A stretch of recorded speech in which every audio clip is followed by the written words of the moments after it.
Dis iets wat in jou siel gevoel kan word.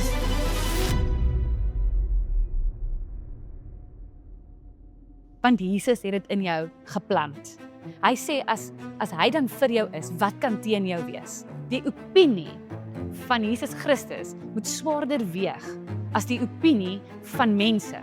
Maar wanneer die tekkie die deur slaan, die eerste ding wat jy na luister is die vyand.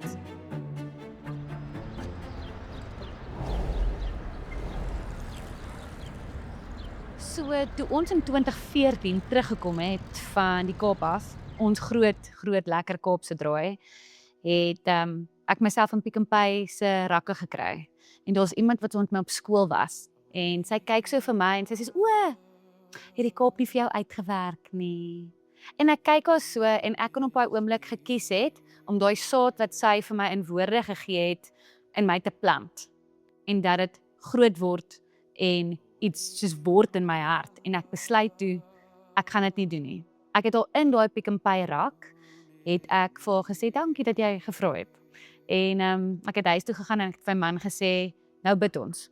Nou vas ons, nou bid ons, nou doen ons al hierdie dinge. En ek het ook op 'n stadium 'n boek geluister en 'n paar drome gehad van Heidi Baker, Birthing the Miraculous. Nou wat baie keer gebeur is, Jesus plant iets in ons, of die vyand plant iets in ons.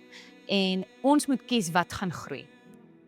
En baie keer nie, eintlik altyd, plant Jesus purpose in ons. Hoe lyk purpose as jy dalk gewonder het? Dis iets wat in jou siel gevoel kan word. Soos elke liewe keer as ek iets moet doen vir Jesus, dan voel ek dit in my siel. En ek weet, ek gaan dit nie uit my kan doen nie. En is op daai stadium, so dis 2014, wat baie dinge intussen gebeur, maar vorentoe gaan ons toe nou waar ons die koffiewinkel oopmaak, ek en my man, en ons sê, hoe gaan ons dit doen? Almal maak toe. Dis 'n moeilike tyd, maar ons het geweet, Jesus gaan voorsien. En in daai tyd kry ek 'n droom. Dis so belangrik om jou drome neer te skryf. Want Jesus het dit in jou geplant. En hoe toets jy Jesus se stem en die vyand se stem? Jesus se stem kom met duidelikheid en vrede. Die vyand se stem kom met onsekerheid en divisie. En Jesus sê ook daar is iets soos eenheid wat ontstaan in jou siel, in jou hart, wanneer jy in lyn is met wat hy vir jou doen. So op daai stadium kry ek toe 'n droom dat ek 'n drieling kry. Nou baie keer vat mense drome letterlik. Dit was 100% nie 'n letterlike droom nie. Ek het 2 kinders, 'n seentjie en 'n dogtertjie. Hulle is nou wil nou nie meer 'n seentjie en 'n dogtertjie genoem word nie, want hulle is nou groter. En ek kry toe 'n droom en ek vertel dit vir iemand wat baie meer as ek weet. Wat baie slimmer as ek is. So belangrik om vir mense te luister wat meer as jy weet, wat hulle paadjie gestap het. En ek praat met hierdie oom en ek sê, oom, ek het hierdie droom gehad. Kan oom my help met die uitleg daarvan? En hy sê, as jy oor 3 droom, dan is dit Vader, Seun, Heilige Gees. En dit is waar baie van my besighede ontstaan het, is eintlik uit daai droom uit. Want ek het gekies, toe daai vrou met my gepraat het in Pick n Pay se rak, toe sy sê, dit het nie uitgewerk nie, toe sê ek, daai het nie, maar die Here het 'n beter plan vir ons gehad om terug te kom Heidelberg toe en van scratch af te begin. 'n Huis te verloor het, 'n kar te verloor het, soveel goed te verloor het en baie mense sit dalk nou op 'n plek waar jy weet nie hoe gaan jy van voor af begin nie. Ek is hier om vir jou te sê, jy kan. Want as jy regtig die stuur wil oorgee aan Jesus, dan kan jy van voor af begin. Hy gee vir jou 'n clean slate. Hy sê in sy woord, hy dink nie aan die verlede nie. As jy alles na hom toe bring en repent and turn away from whatever you're doing, dan sal hy vir jou die pad reguit maak. En ek vat Jesus se woord baie keer letterlik. As hy sê ons moet profetiese aksie doen, dan plant ons daarop. Maar ongeag, die geboorte het toe so gelyk. Ons het dit nie geaborteer ergens in die middel nie. Daai woord is rof. Daai woord klink 'n bietjie kras as mens sê aborteer. Maar dis wat die vyand wil hê, hy wil hê iets moet groei, maar Jesus wil hê daai moet doodgaan vir iets wat hy vir jou gee om te kan groei. En Ek het net elke liewe leen stil gemaak toe hulle gesê het ons kan nie 'n koffiewinkel of soos hoe gaan julle dit doen? Julle kan nie 'n koffiewinkel oopmaak nie. Het ons gekies om daai te aborteer.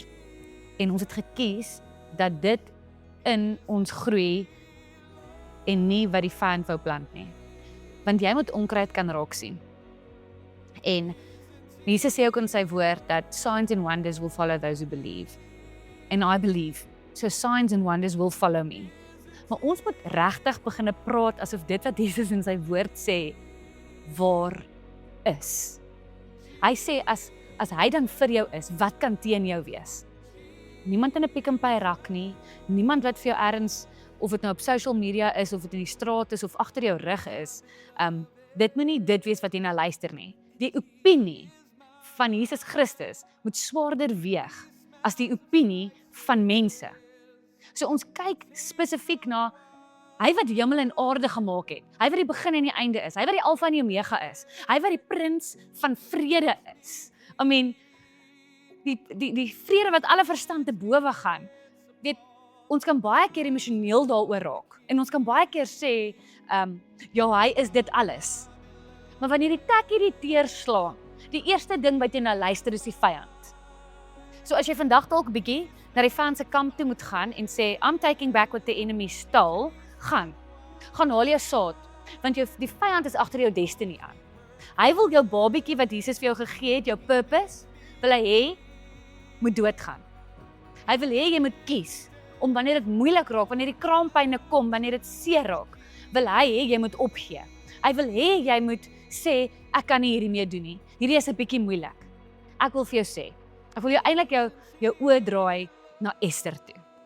Ag wow, haar naam is eintlik Hadassa. So as jy nog nie die storie van Esther ooit geluister het nie, I mean, that's just the goodness of God. Deur en deur en deur, dit is soos geweef in haar storie. En in soveel mense se stories wat jy ken, wat ons van geloofshelde ken, sy het nie gedink haar naam gaan genoem word ooit nie. Sy was hulle noem dit tussen 12 en 14-jarige meisiekind gewees, wat in 'n beauty contest deelgeneem het, want Xerxes het vir Vashti gesê, as jy nie weet wie dit is nie, gaan kyk, gaan lees Esther, maar wat gebeur het is, koningin Esther het koningin geword, omdat koningin Vashti nie gekom het toe sy geroep was nie. En koningin Esther se haar debuut in die woord van God was, toe sy gegaan het, toe sy nie geroep was nie. Die penalty vir dit was dood. Soos, jy sou dood gegaan het. Maar haar oom het haar groot gemaak, sy was 'n weeskind gewees, het vir haar gesê, jy is gemaak vir 'n tyd soos hierdie, gaan lees Esther regtig. En sy het opgestaan en sy het 'n nasie die Jode gered, 'n nasie. Nou dink julle sy was lus daarvoor? I mean, daai saadjie wat in haar geplant was, dink julle sy het daarvan gehou om daar was obviously vrees. I mean, ek kan nie dink dat iemand wat I mean, in die woord van God sê dit, today I will surely die, in een van die weergawe is. So, baie keer as dinge groter as jy is, gaan Jesus deurkom en sy glorie gaan skyn. Maar nonetheless, koningin Esther kom op die scene, daar is soveel mense wat haar wou doodgemaak het en wat teen haar wou gekom het. Maar sy het besluit dat die saad wat Jesus in haar geplant het en haar oom het ook geweet, God-fearing man, hy het gesê, ek gaan nie buig vir enige ander mens of iets nie. I will only bow to God. En wat het Esther toe gedoen? Sy het koning Xerxes genooi en sy het gesê, hoorie, ek gaan vir julle ete aansit. Ek gaan vir julle ete aansit en ek moet vir julle sê, sy was bang gewees. As julle One Night with the King kyk, dan sal julle sien, is 'n reken op YouTube stream of eintlik seker maar enige plek, al is 'n baie ou film wat regtig het moet dramatiseer. So, sy kom daaraan en sy sê, hoorie so, ek is eintlik 'n Jood. En wat doen die koning toe? Hy red haar. Daar's 'n hele pragtige storie daaromtrent. Hy het letterlik sy hand gevat en die swaard gestop. Nou as ons mooi na die woord van God kyk, is dit God se hand wat die houe gestop het. En is ook God se hand wat jou gaan help, dat jou purpose deur jou sal groei, dat jy geboorte sal gee aan jou purpose, al is dit moeilik, al is dit seer, al het jy soveel vrees, wil ek vandag vir jou sê, jy kan regtig dit doen. Want hy wat in jou is groter as hy wat in die wêreld is. En in die Birthing the Miraculous praat sy van, hulle het in villages ingegaan, wat moeilik was, nes koningin Esther. Hulle het in plekke ingegaan waar mense voor hulle doodgemaak was.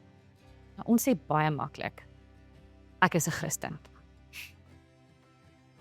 Maar is jy regtig bereid om voor vrees en moeilikheid en angstigheid te sê ek is 'n Christen?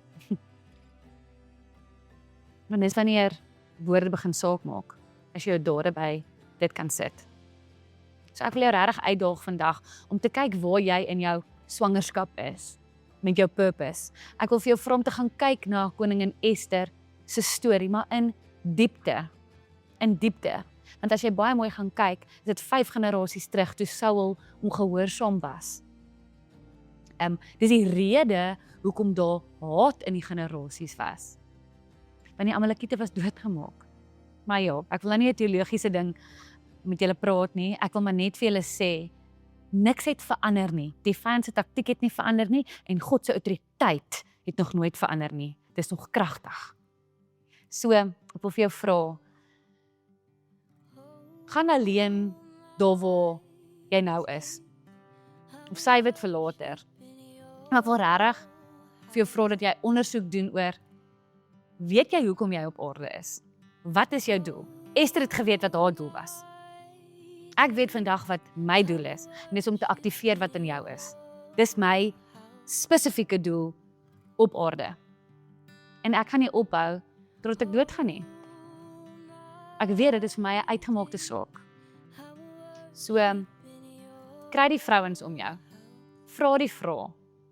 En wag vir die reël antwoorde, nie die of in Pick n Pay as iemand jou kry of waar ook al. Ek weet ons almal Checker 16 doen nou al daai dinge of Dash of ASAP of wat ook al die situasie is, sodat al bietjie baie keer kontak weg. Maar ek wil nie hê jy moet skroom van dit wat Jesus wil hê dat jy goed head-on moet vat nie. En so wat as mense vir jou sê, dinge nie uitgewerk nie. Ja, want Jesus het 'n beter plan gehad. Want as ek geluister het vir daai saad, so ek vrees groot gemaak het, ek sou my purpose laat aborteer het. En ek sê nou vir jou, ons kinders kyk vir ons. Hulle sê, daar's 'n mooi quote wat sê, children are great imitators, so give them something great to imitate. Dit is fenomenaal as ek kyk hoe my kinders nou operate. So ek wil vir jou vra, waar is jy in jou swangerskap van jou doel op aarde?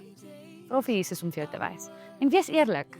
Doen die eerlike dinge en gaan lees 'n bietjie daai boek of gaan luister die boek op Audible, Birthing the Miraculous. Ek sê vir jou, dit het my lewe verander, ek dink dit kan jou nou ook. Jy het dalk iemand in jou lewe wat jy voel het nodig om dit te hoor.